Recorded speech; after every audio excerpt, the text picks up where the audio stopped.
if you look at the people that perhaps out there the voter listens to, that's the headlines in the paper and so on. Well, I just say to those people, and Tom's already alluded to this, many people, most of the people in the press gallery, and down there they think they know everything, but they're meant to have their ear to the ground, so they really should know the movements that are taking place in politics. They argued that once the Liberal Party elected Tony Abbott to the leadership of the party, the Liberal Party were unelectable. This man was taking the party back 100 years. This is all the people that are writing the headlines now. Yes. Abbott won 25 seats from Labor. Tom, let me ask you this. I wonder today if Abbott were a candidate in Western Sydney, would he be unelectable? I think not. Yeah, look, I think it depends on the areas. I mean, look, there's no question, Alan, that the centre of gravity, political gravity in some of these erstwhile safe Liberal seats like North Sydney, where I'm from, Warringah, where Tony Abbott held the seat for many years. Well, they'll wake up. They've clearly moved. And I think there's two things at play here. The younger generations, and this gets back to the point you alluded to before, a lot of the education system now is teaching young people to think in terms of a left view of the world, to be ashamed of Australians, and they don't question orthodoxies the way that, say, you and I did when we were growing up.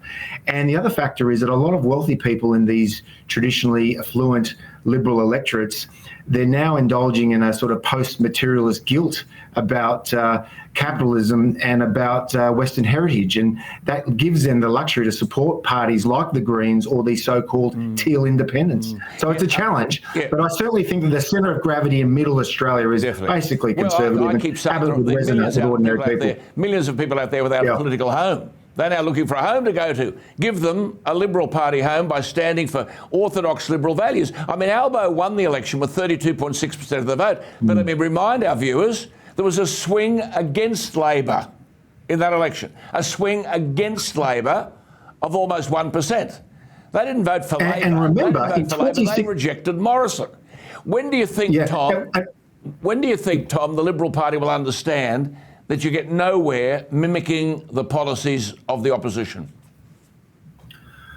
Well, I don't think Twitter is a role model for Liberal MPs, and my concern is that a lot of MPs think that the Twitter mob represents Middle America. They're not. The Middle Australia, they're a small, unrepresentative minority whose undue influence poisons public discourse.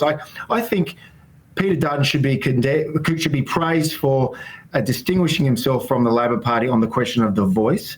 I think that more and more people will have doubts about the voice to Parliament, and that is a good way of distinguishing the Liberal Party from the Labor Party. And my sense is, given that it's very hard to win referendums when there's not bipartisan support, in fact, I don't think it's happened at all since 1901, Dutton has a decent chance of winning the referendum, and that would probably place the Liberal Party, give them a bit of a sort of a real boost in morale, and I think the circumstances can change. The other point to bear in mind, just quickly, Alan, economic circumstances. That's a very valid point you just made.